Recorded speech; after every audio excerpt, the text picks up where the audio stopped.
तो क्या मैं ये बोल सकता हूँ फोर्स जो होता है मेरा, दिस इज फोर्स जो है it is nothing but push और पुल। देखो क्या मैं ये बोल सकता हूँ फोर्स इज पुश और पुल, बोल सकते हैं फोर्स को। तो जब भी यस आप सर। किसी भी ऑब्जेक्ट को पुश करते हो या किसी ऑब्जेक्ट को पुल करते हो तो आप क्या कर रहे हो, उसमें फोर्स एक्सर्ट कर रहे हो ना। पुशिंग पुलिंग इंप्लाइज कि वहां पर फोर्स होगा। ठीक है, ठीक है। Is this person pushing a car और नॉट? ठीक है, तो जब ये यस सर। जब ये पर्सन कार को पुश कर रहा है तो व्हाट डज दिस इंप्लाइज कि भाई फोर्स तो वो लगा ही रहा होगा, कार को पुश कर रहा है मतलब, तो मतलब ये हो गया फोर्स तो वो लगा ही रहा होगा ये पर्सन। ठीक है, समझे बात को? ओके, तो फोर्स को आप ऐसे समझ लो, इट्स बेसिकली अ पुश और पुल। पुश और पुल जो होता है वही फोर्स है। ठीक है, पर इसको हम इन सेशंस में, अपकमिंग सेशंस में हम इसको और थोड़ा डिटेल में समझेंगे, इसकी इक्वेशंस बनाएंगे और इसको और डिटेल में समझने की कोशिश करेंगे। ठीक है, चलो। तो अब देखो, या तो अब एक साइंटिस्ट हुआ था गैलीलियो, सुना होगा आपने नाम गैलीलियो, गैलीली ऐसे कर, गैलीलियो गैलीली। ये जिस ईयर में, द ईयर ही डाइड, जिस ईयर में गैलीलियो गैलीली मरे, उसी ईयर में Newton was born. Newton was born कब? ये मरा ये पैदा हुआ। ठीक है, ऐसे लगता है इसकी आत्मा न्यूटन बन के आ गई थी, तो ये he died and Newton was born. ठीक है, ठीक।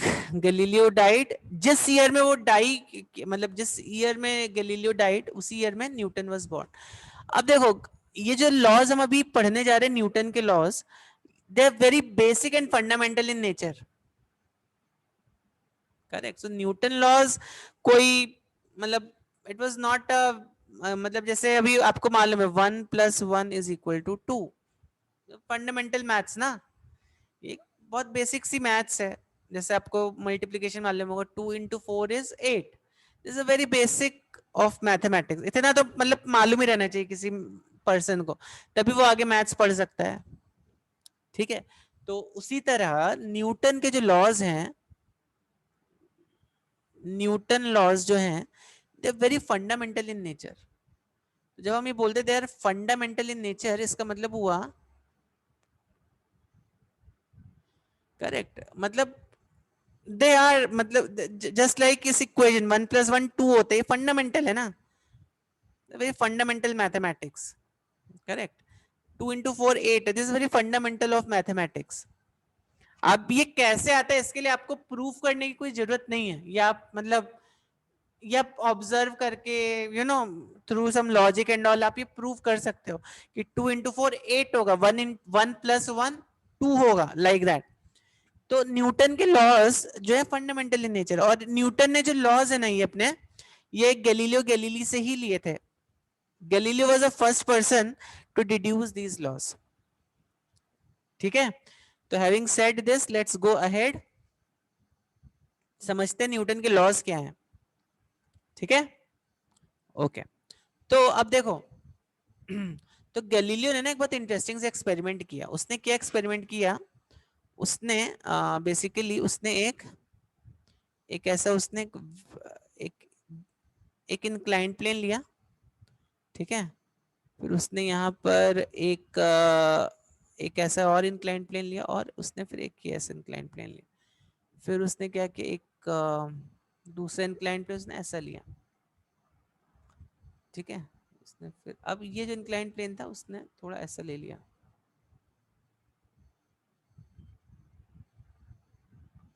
ठीक है, और फिर उसने एक तीसरा इंक्लाइंड प्लेन लिया जो कि ऐसा था। उसने ये वाला पार्ट हटा दिया। अब ये दिस वाज लाइक, ओके। अब क्या किया, एक बॉल को लिया उन्होंने, एक बॉल को लो यहाँ पे। ठीक है, तो अब अगर बॉल को आप यहां से रोल करोगे तो कहां तक बॉल जाएगी? बॉल कहां तक जाएगी?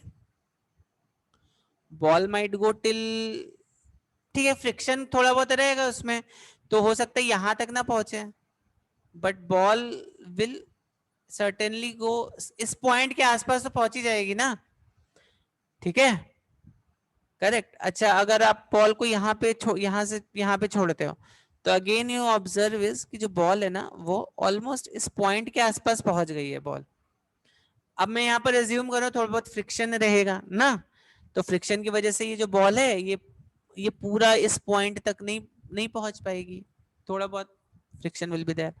अच्छा, नाउ देन उसने क्या किया, इस बॉल को यहाँ पर ऐसे फेंका and then he saw that ball starts to roll, roll roll roll roll करती गई करती गई करती गई करती गई, ठीक है। तो गलीलियो ने एक एक इन्फरेंस निकाला, उसने क्या बोला कि ये जो मोशन है ना, motion is actually the natural tendency of an object. समझ रहे हो आप क्या बोल रहा हूं मैं? मोशन जो है, motion is actually natural tendency of an object. तो अगर किसी ऑब्जेक्ट में मोशन हो रहा है तो ये उसका नेचुरल स्टेट है, नेचुरल स्टेट बोलो या नेचुरल टेंडेंसी बोलो, ठीक है, ऑफ एन ऑब्जेक्ट। तो ये पहला इन्फेरेंस इस एक्सपेरिमेंट से निकलता है कि जो मोशन है ना, मोशन हमारा एक नेचुरल टेंडेंसी है किसी भी ऑब्जेक्ट का। जैसे आप देखो, नॉर्थ पोल और साउथ पोल हमेशा एक दूसरे को अट्रैक्ट करेंगे ना, ये उनका टेंडेंसी है कि नॉर्थ पोल, भाई नॉर्थ पोल जो है वो साउथ को अट्रैक्ट करेगा, पॉजिटिव नेगेटिव को अट्रैक्ट करेगा, ये एक नेचुरल टेंडेंसी है ऑब्जेक्ट्स का, ठीक है। दो मासेस हैं, दोनों मासेस एक दूसरे को अट्रैक्ट करेंगे ड्यू टू ग्रेविटेशनल पुल, ठीक है। तो यहां से हम ये देखते हैं कि जो मोशन है वो एक नेचुरल टेंडेंसी है किसी भी ऑब्जेक्ट का, ठीक है। चलो नेक्स्ट पॉइंट। तो द पॉइंट, तो पहले लोगों को लगता था कि ऑब्जेक्ट जो है वो अगर मूव कर रहा है, ठीक है, तो वो रुक जाएगा। तो मतलब अगर कोई मूविंग ऑब्जेक्ट है, कोई भी मूविंग ऑब्जेक्ट है तो it has to stop, a moving object has to stop, पहले लोगों को ऐसा लगता था, ठीक है। तो पहले लोगों को ये नहीं पता था कि जो अगर कोई ऑब्जेक्ट मूव कर रहा है तो मूव करता रहेगा। जैसे अब यहाँ पर देखो, थर्ड वाले फिगर में देखो, यहाँ पर, ठीक है। तो ऑब्जेक्ट का नेचुरल, यहाँ पर क्या हो रहा है, बॉल नीचे गिरी तो इट कंटिन्यूज टू मूव, ठीक है, बॉल नीचे गिरी और इट कंटिन्यूज टू मूव, ठीक है ना, correct. And definitely after some time it's going to stop also. लेकिन गैलीलियो पहला ऐसा पर्सन था जिसने बोला कि नहीं, बॉल जो है it will continuously move, ball की टेंडेंसी क्या है, टू मूव कंटिन्यूअसली, ठीक है। समझ में आया आपको? तो इसके इससे आप एक और एग्जांपल से इसको समझ सकते हो। जैसे मान लो आप स्पेस में हो, स्पेस में अगर आपने कोई भी ऑब्जेक्ट फेंका तो क्या होगा, स्पेस में अगर किसी, मान लो आप अंतरिक्ष में हो और वहां पर आपने एक ऑब्जेक्ट को फेंक दिया, ठीक है, तो अगर आपने उस ऑब्जेक्ट को फेंका तो it continues to move in that same direction ना, करेक्ट। अब एक पत्थर को फेंक दिया स्पेस में तो भाई वो मूव करता जाएगा करता जाएगा करता जाएगा करता जाएगा, it's not, this stone is not going to stop, है कि नहीं है बच्चों, बताओ, है ना। तो ये जो स्टोन है वो स्टॉप नहीं हो रहा है इसका, तो क्या स्टोन अभी चल कैसे रहा है, स्टोन में कुछ अपना पेट्रोल डाल के फेंका है क्या, कैसे चल रहा है stone, how is this stone able to move? Inertia. हाँ, इनर्शिया पे आएंगे भी हम लोग, पर स्टोन का नेचुरल सर टेंडेंसी है इनर्शिया। ना मूव करना, स्टोन का नेचुरल टेंडेंसी है मूव करना, ठीक है। ये बात ध्यान रखो। तो ये गलीलियो ने पहले बताया था, न्यूटन ने नहीं बताया था पहले, ठीक है। न्यूटन हर चीज में न्यूटन गेव समथिंग और other, but he inferred it, उसने उस चीज को मैथमेटाइज कर दिया उस चीज को, ठीक है। तो ये जो कंसेप्ट था मोशन का, this concept was given by Galileo first. Okay, चलो आगे बढ़ते हैं अभी। तो ये एक बेसिक सा कंसेप्ट है फिजिक्स में कि अगर कोई चीज मूव कर रही है तो वो मूव करती रहेगी। ये बहुत ही बेसिक प्रिंसिपल है फिजिक्स में, और Newton's laws begin from this principle of physics. जैसे मैथ्स में 1+1 जो है 2 होता है, 2 × 4 8 होता है, एक बहुत ही बेसिक सा प्रिंसिपल है। ठीक है, तो फिजिक्स में एक ये बहुत बेसिक सा प्रिंसिपल है कि कोई चीज अगर मूव कर रही है तो वो मूव करती रहेगी। ठीक है, कब तक मूव करती रहेगी? जब तक उस पर कोई एक एक्सटर्नल फोर्स नहीं लगता। ठीक है, या उसको स्टॉप करना है, तो अगर आपको स्टॉप करना है तो उसको फोर्स, उस पर फोर्स लगाना पड़ेगा। उसका डायरेक्शन चेंज करना है तो उस पर फोर्स लगाना पड़ेगा। ठीक है, तो एक बहुत बेसिक सा प्रिंसिपल है फिजिक्स में जो कि यहां पर हम पढ़ेंगे अभी। ठीक है, तो गैलीलियो ने फिर then Galileo give the concept of what?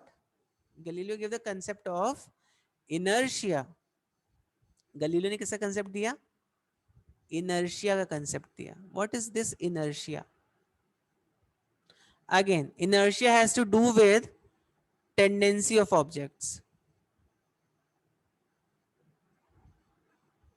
ठीक है, तो या तो ऑब्जेक्ट की टेंडेंसी रेस्ट पर रहेगी, रेस्ट पर रहने की रहेगी, या तो ऑब्जेक्ट की टेंडेंसी मोशन की होगी।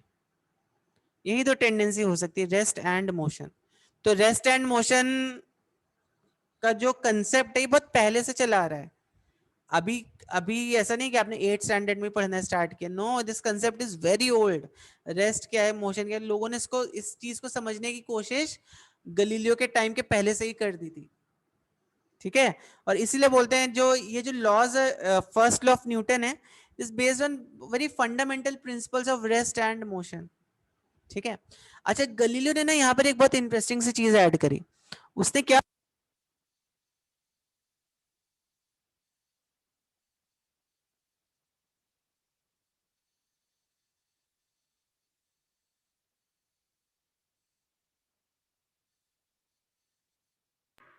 सर आपकी आवाज नहीं आ रही है।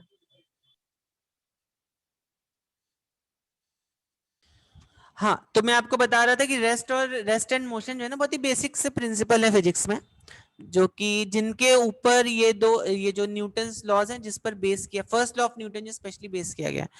तो गलीलियो ने ना एक ये तो बोला ही बोला कि ऑब्जेक्ट का जो नेचुरल टेंडेंसी है वो क्या है, मोशन है। तो motion is the natural tendency of an object. तो गलीलियो ने ये बोला ही बोला। ठीक है, पर गलीलियो ने एक और चीज बोली, he also talked about inertia. ठीक है, तो देखो इनर्शिया क्या होता है। तो अगर पहले तो आप समझो इनर्शिया, कौन से ऑब्जेक्ट के पास ज्यादा इनर्शिया रहेगा। ठीक है, तो अगर मैं बोलता हूं, तो I will not talk in terms of mass, मैं अभी मास को बाद में लेके आऊंगा। यहाँ पर मास आप सबको मालूम ही है वैसे। तो इनर्शिया आप समझो, अभी समझो एक एक ये एक कितना बड़ा पत्थर है, एक कितना बड़ा पत्थर है, तो किसके पास ज्यादा इनर्शिया रहेगा? ए या बी के पास? सर राइट वाले के पास। Yes, this will have more inertia, this will have more inertia. ठीक है, अच्छा अभी देखो, अभी अगर मैं बोलता हूं ये, और ये बोलता हूं मैं, ठीक है, तो मैं अगर ये बोलता हूं ये वुड है और ये आयरन है, तो बताओ किसके पास ज्यादा इनर्शिया रहेगा? Sir iron. आयरन के पास समझ रहे हो आप इनर्शिया? तो आपको फील आ रहा है थोड़ा इनर्शिया, इनर्शिया क्या होता है? इनर्शिया का फील आ रहा है थोड़ा? मतलब ज्यादा यस सर। मैटर अगर कंटेन्ड होगा तो ज्यादा इनर्शिया बोलेंगे ऑब्जेक्ट के पास। ठीक है, तो गैलीलियो ने बोला, क्या बोला कि अगर किसी ऑब्जेक्ट के पास उसके उसके पास इनर्शिया ज्यादा है, correct, if it's having more inertia that means उसके पास इनर्शिया ऑफ रेस्ट भी ज्यादा होगा। तो he coined the term inertia of rest and inertia of motion। ठीक है, तो inertia of rest and inertia of motion। तो inertia of rest and inertia of motion जो है वो मास से कनेक्टेड है। Are you able to see that? या अमाउंट ऑफ मैटर से कनेक्टेड है inertia of rest and inertia of motion। ज्यादा मास मतलब ज्यादा inertia of rest, ज्यादा मास मतलब ज्यादा inertia of motion। ये बात समझ में आ रही है बच्चों को? बताइए। ये बात समझ में आ रही है कि नहीं आ रही है? Yes Yes, sir. sir. Okay, तो अब देखो यहाँ पर, तो इनर्शिया ऑफ रेस्ट क्या होता है? What is inertia of rest? या चलो मैं आपको एक एग्जांपल देता हूं तो आपको और अच्छे से समझ में आएगा ये एग्जांपल। देखो बेसिकली मैं क्या बोलना चाह रहा हूं आपको, जब मैं बोलता हूं इनर्शिया ऑफ रेस्ट, करेक्ट, जब मैं इनर्शिया ऑफ रेस्ट बोलता हूं तो अब बताओ एक छोटा सा पत्थर है, ठीक है, और एक बड़ा सा पत्थर है, ठीक है, और एक और बड़ा सा पत्थर है। अब आंधी आएगी तो आंधी किसको हिला सकती है? इसको ब्लो कर सकती है ना। आप देखते हो कभी कभी जब आंधी तूफान आता है तो ऐसे छोटे छोटे पत्थर भी आ जाते हैं उसमें ना, है कि नहीं है?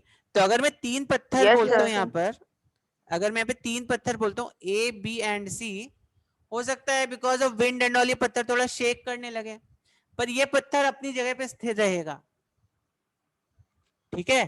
तो किसके पास ज्यादा इनर्शिया ऑफ रेस्ट है? सी के पास ज्यादा इनर्शिया ऑफ रेस्ट है, ठीक है। इसी तरह आप इनर्शिया ऑफ मोशन समझ सकते हो।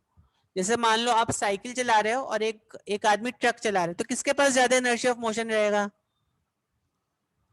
किसके Sir, पास ज्यादा? truck. ट्रक के Truck पास वाले. ज्यादा रहेगा, ठीक है। आप देखो साइकिल को आप हाथ मतलब आपका फ्रेंड मान लो साइकिल चला रहा है तो उसको आप आप उसको पकड़ के रोक सकते हो, करेक्ट, क्योंकि उसका इनर्शिया ऑफ मोशन कम है उसके पास। क्यों? क्योंकि अमाउंट ऑफ मैटर उसके पास कम है उसके पास, ठीक है। पर वही अगर समझो एक बड़ा सा ट्रक मूव कर रहा है, उसको आप पकड़ के रोक सकते हो क्या? कैप्टन अमेरिका रोक सकता है? नहीं। हल्क रोक सकता है, आप रोक सकते हो क्या? No, अगर एक ट्रक मूव कर रहा है उसको आप पकड़ के रोक सकते हो क्या? no, sir.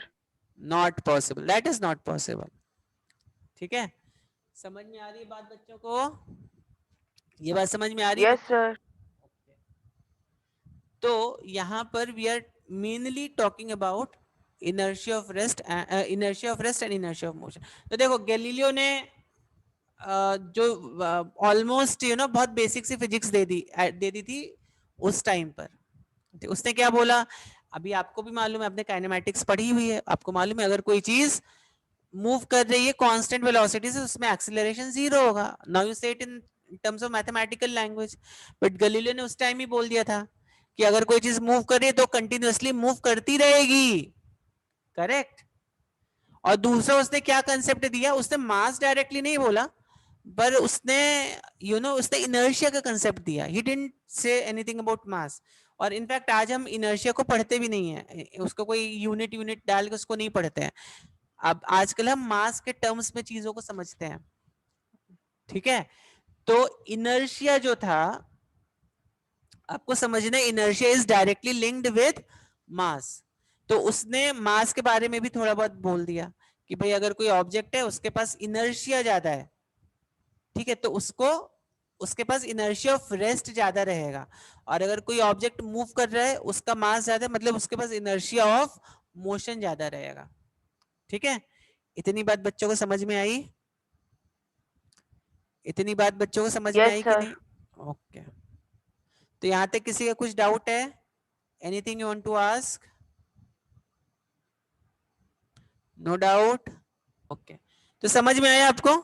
तो basically how the flow was, Aristotle ने पहले क्या बोला? एरिस्टोटल ने बोला कि भाई किसी चीज को मूव करने के लिए फोर्स चाहिए, ठीक है। पर गलीलियो ने इसके आइडिया को डिस्कार्ड कर दिया। गलीलियो डिस्कार्डेड दिस आइडिया, ठीक है। और न्यूटन ने क्या किया? Newton formulated this idea. Newton ने क्या किया? इस आइडिया को फॉर्मुलेट किया मैथ्स के कुछ लॉज में,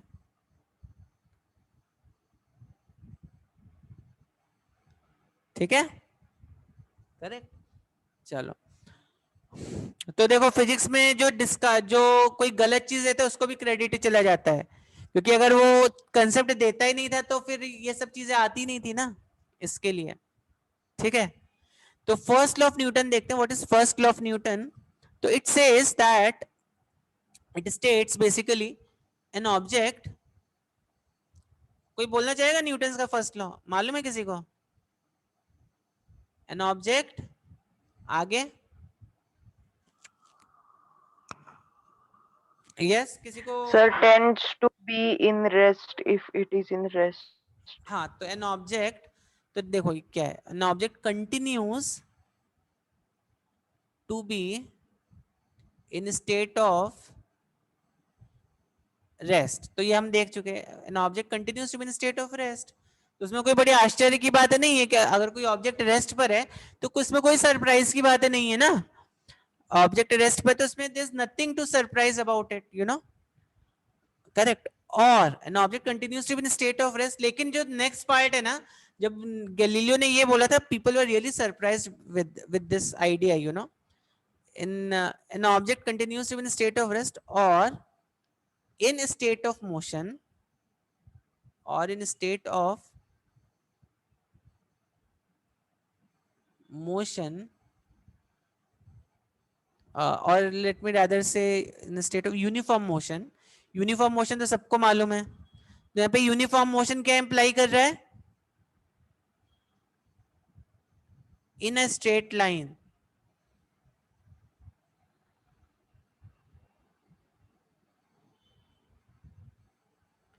in a straight line, ठीक है, an object continues to be in a state of rest or in a state of uniform motion in a straight line, correct.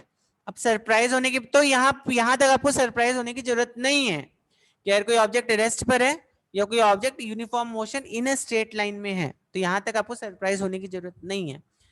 कब तक ये ऐसा रहेगा? अनलेस और until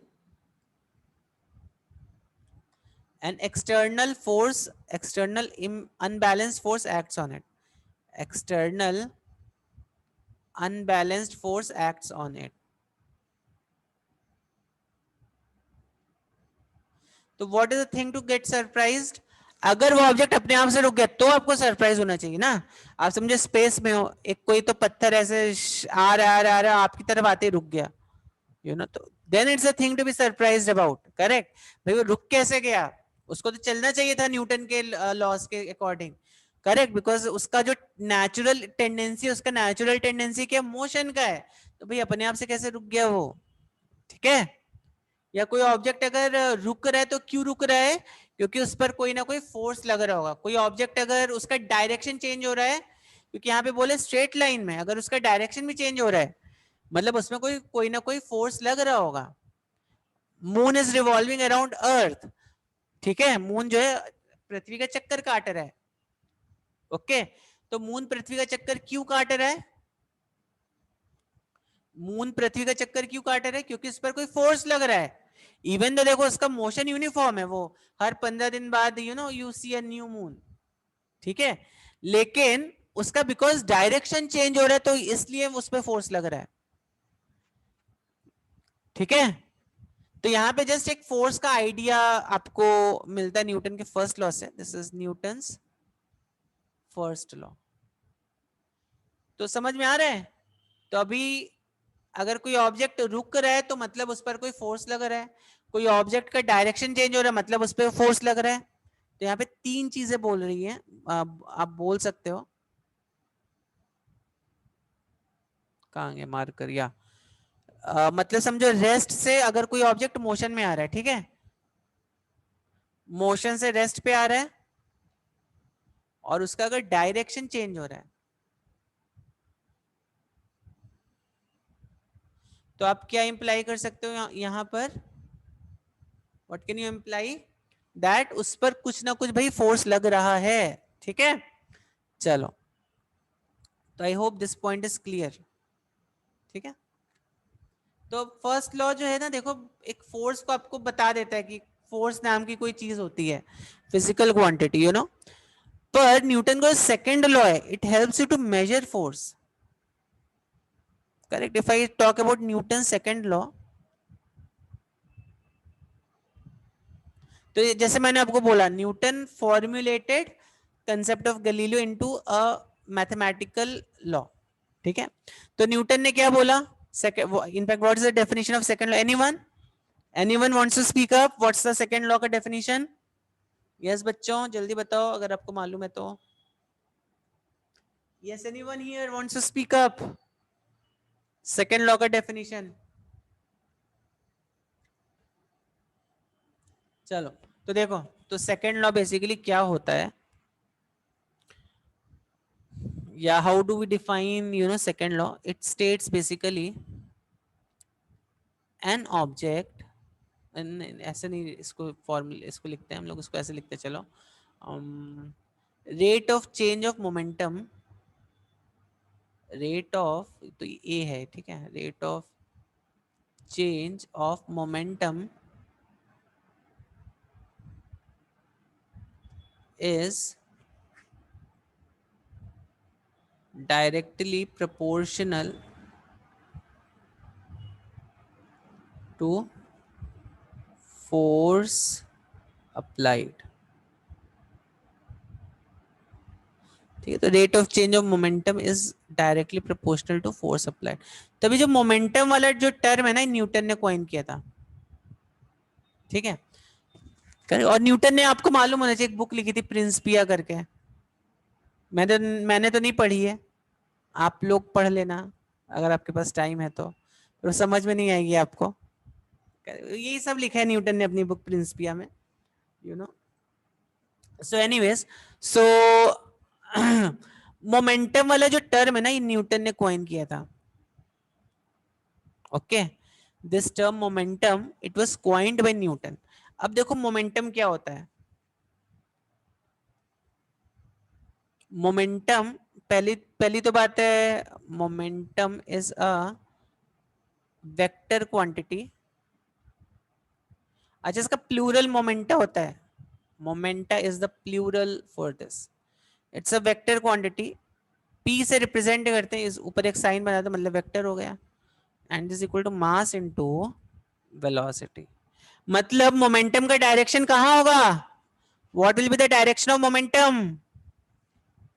what will be the direction of momentum? बताओ जल्दी से. Sir, the direction of velocity is the direction of yes, momentum. Direction of velocity is the direction of momentum. ठीक है, ध्यान रखो. हाँ, ये चीज आपको ध्यान रखनी है. और इसकी एसआई यूनिट क्या हो जाएगी? केजी मीटर पर second. This will be the SI unit for momentum. Simple है. ठीक है, ओके. तो ये प्लूरल फॉर्म में, प्लूरल इसका मोमेंटा होता है और singular momentum, this is plural. ठीक है, ओके. सो अब मोमेंटम की जरूरत क्या पड़ गई एक्चुअली, क्योंकि Newton has to give his laws. तो बहुत अच्छे से मैथमेटिकल वे में न्यूटन ने दिया ये लॉ. तो basically rate of change of momentum is directly proportional to force applied. ठीक है, rate of change of momentum is directly proportional to force applied. ये याद रखो. ओके, किसी को कुछ तो कमेंट आ रहा है? या I will scroll it, don't worry Vaidehi. Yes, चलो. तो यस, तो या, तो अब देखो सेकंड लॉ क्या है, न्यूटन ने कैसे अपना सेकंड लॉ डिफाइन किया है. उसने क्या बोला, फोर्स एक्चुअली है क्या. तो this is actually very important law. यहां से ना हमें मैथमेटिकल एस्पेक्ट मिल रहा है फोर्स के बारे में. ठीक है, यहां से हमें क्या पता चल रहा है कि किस रेट से मोमेंटम चेंज होगा. उस मतलब अगर समझो वेलोसिटी बहुत तेजी से चेंज हो रही है, तो फोर्स बहुत ज्यादा लग रहा होगा उसमें. समझ रहे हो? अगर अज्यूमिंग मास कांस्टेंट है और वेलोसिटी चेंज हो रही है, अगर वेलोसिटी बहुत तेजी से चेंज हो रही होगी तो उस पर बहुत ज्यादा फोर्स लगेगा. आप इसको ऐसा समझो, रेट ऑफ चेंज आप लोग पढ़ चुके हो, करेक्ट? कहां कहां पढ़ा है आपने रेट ऑफ चेंज? आपने पढ़ा है ना rate of change of velocity. देखो, आपने पढ़ा है ना rate of change of velocity. Rate of change of velocity पढ़ा है ना आपने? ठीक है, rate of change of velocity क्या होता है? Delta x by delta T होता है. ठीक है, उसी तरह rate of change of acceleration क्या होता है? Delta we by delta T.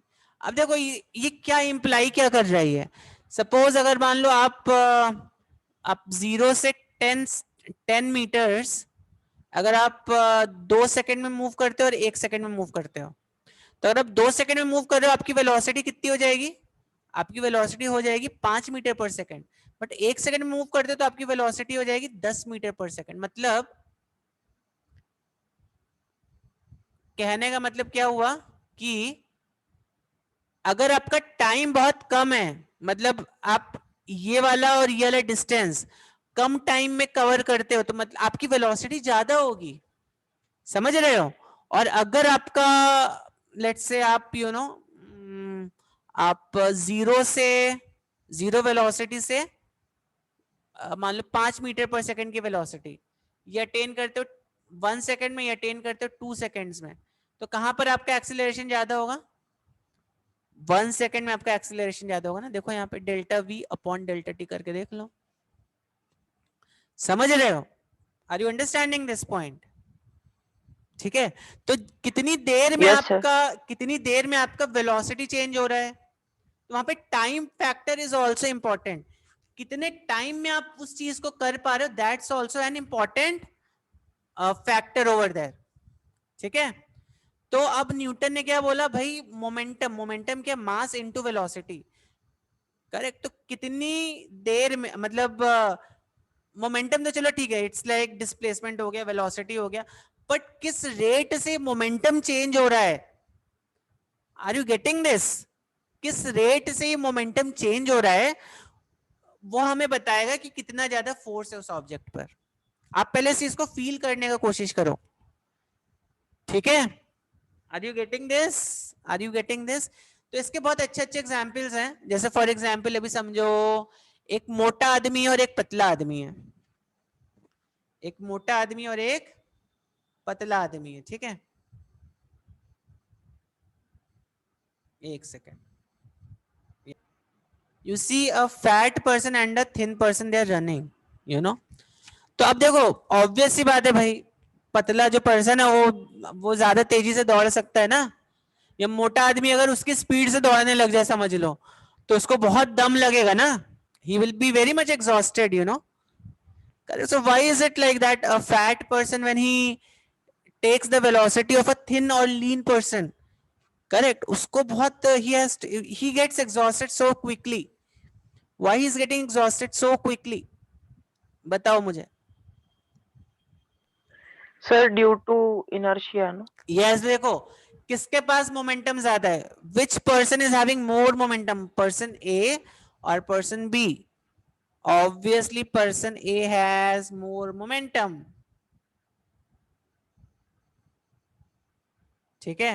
और now let us imagine this person B, he attains a velocity of 5 meter per second, you know, this person B, he attains a velocity of 5 meter per second, or and this person A also attains a velocity of 5 meter per second, दोनों भी 5 metre पर second की velocity attain कर लेते हैं, correct, ठीक है। तो किसका अभी ये समझो, अभी अगर इसका रेट मतलब आप ऐसा समझो कि अगर ये जो फैट पर्सन है इसको 5 मीटर पर सेकंड तक आने में 10 मीटर पर सेकंड बहुत ज्यादा वेलोसिटी हो गई, इसको वहां तक आने में बहुत टाइम लग सकता है ना, are you understanding this concept, are you understanding this. दोनों दौड़ रहे हैं, मतलब क्या चेंज हो रहा है, दोनों का वेलोसिटी में चेंज हो रहा है ना, delta we by delta T is getting changed in both these cases, दोनों के केसेस में delta we by delta T change हो रहा है, ठीक है। किस केस में ज्यादा मोमेंटम चेंज होगा, ए वाले केस में ज्यादा मोमेंटम चेंज होगा, क्योंकि इसका मास ज्यादा है, और अगर इसको 5 मीटर पर सेकंड की वेलोसिटी तक आना है तो मतलब ए वाले केस में ज्यादा चेंज इन मोमेंटम हमें देखने को मिल रहा है, तो ज्यादा चेंज इन मोमेंटम मतलब ज्यादा फोर्स, समझी बात, ये बात समझ में आई बच्चों को, ये बात समझ में आई Yes. कि नहीं आई, ओके। और कोई एग्जाम्पल बताओ जहाँ पे rate of change of momentum हो रहा है और हैवी ऑब्जेक्ट जो है उसको उसको काइंड ऑफ हैवी ऑब्जेक्ट में को चलाने या रोकने में ज्यादा फोर्स लग रहा है, एक देखो एक और बहुत अच्छा एग्जाम्पल मुझे भी याद आ रहा है, देखो साइकिल को रोकने का एग्जाम्पल और ट्रक को रोकने का एग्जाम्पल, बहुत अच्छा एग्जाम्पल है ये, ठीक है, एक साइकिल और एक ट्रक है, ठीक है, तो मैं थोड़ी इमेजेस डालता तो आपको थोड़ा और अच्छे से समझेगा। Okay, so now what you see is here a cycle moving and a truck moving, ठीक है, किसको रोकना आपको लगता है, मतलब देखो साइकिल मूव कर रही है तो आप उसको ऐसे हाथ पकड़ के रोक सकते हो ना, मतलब आप फ्रेंड, आपका कोई फ्रेंड मूव कर रहा है तो ये पॉसिबल है, कोई साइकिल मूव कर रही है तो उसको आप हाथ से अपने रोक सकते हो, यू नो, थोड़ा बहुत हिला विला दो वो भी गिर जाएगा, आप भी गिर जाओगे, यू नो, तो साइकिल को आप हाथ से पकड़ के रोक सकते हो, पर क्या ट्रक को आप हाथ से पकड़ के रोक सकते हो? No, sir. क्योंकि अभी आपको अगर मान लो साइकिल की भी वेलोसिटी 5 मीटर पर सेकेंड है और ट्रक की भी वेलोसिटी 5 मीटर पर सेकेंड है, फॉरगेट अबाउट 5 है, इवन अगर मैं 1 मीटर पर सेकेंड भी ले लेता हूं, ठीक है, तो क्या आप ट्रक को रोक सकते हो? नहीं पॉसिबल है No, ट्रक sir. को रोक No, पाना, sir. ठीक है, ट्रक को रोकने की कोशिश करोगे आप ट्रक के साथ मूव कर जाओगे, करेक्ट, क्योंकि ट्रक को मूव करने के लिए ज्यादा मोमेंटम का चेंज लग रहा है। Are you understanding this concept of change in momentum? Correct, to stop a truck more change in momentum is required. Change in momentum मतलब डेल्टा पी जो है किसके लिए ज्यादा है, ट्रक के लिए, साइकिल के लिए? ट्रक के लिए ज्यादा है डेल्टा पी और as compare to a cycle. यहाँ पे फैट पर्सन का मोमेंटम चेंज ज्यादा है as compare to a thin person, इसीलिए फैट पर्सन जब भी दौड़ता है तो उसको ज्यादा दम लगता है as compare to a thin person, thin and lean person, ठीक है, समझ में आई ये बात चेंज इन मोमेंटम की? ओके, चलो, और तो अब न्यूटन का जो सेकेंड लॉ है what it says is rate of change of momentum is directly proportional to force applied, मतलब जैसे हमने यहां पर देखा था वेलोसिटी का change that was what delta X by delta T, acceleration का change delta V by delta T, तो यहां पर अभी हमें किसका चेंज देखना है, मोमेंटम का चेंज देखना है, ठीक है, rate of change of momentum क्या हो जाएगा, तो यहाँ पे rate of change of momentum क्या हो जाएगा, rate of change of momentum हो जाएगा delta P by delta T, ठीक है, करेक्ट, तो rate of change of momentum ये हो गया, और क्या बोल रहे हैं जो ये rate of change of momentum है ना, this is actually equal to, is directly proportional to force applied, मतलब जितना फोर्स लग रहा होगा वो वो किस पर डिपेंड करेगा, मोमेंटम के चेंज पर डिपेंड करेगा, ठीक है बच्चों, ठीक है कि नहीं, बच्चों बताओ जल्दी से, ठीक है, Yes, sir. ओके, अब आपने थोड़ा बहुत कैलकुलस पढ़ा हुआ है, ठीक है, आई एम अज्यूमिंग, तो आपको मालूम है वेलोसिटी को हम कैलकुलस के फॉर्म में कैसे लिखते हैं, dx बाई dt, बताया ना मैंने, ओके, एक्सीलरेशन को कैसे लिखते हो, dv बाई dt ना, dv by dt. और आपको डिफरेंशिएशन के रूल्स भी याद होंगे, रूल्स याद है डिफरेंशिएशन के, कौन सा रूल सर? सर बस आप नाम बताइए, मैं रूल बताता हूँ आपको, नहीं, चलो बताता हूँ कौन सा रूल, अगर मान लो मेरे पास दो फंक्शन है एफ एक्स और जी एक्स, ये मान लो एच एक्स है, तो अगर आपको उसको डिफरेंशिएट करना है तो आप क्या करते हो, पहले इसको डिफरेंशिएट करते हो ना, ठीक है, d by d x into g x, उसके बाद आप क्या करते हो, इसको छोड़ के इसको डिफरेंशिएट करते हो ना भाई, ठीक है, this is D by d x of H x, this is d by dx of gx, this is d by dx of fx, ठीक है, समझी बात बच्चों को, समझी बात, Yes. ओके, तो यहां पर मोमेंटम बेसिकली क्या है, मोमेंटम इज, ओके,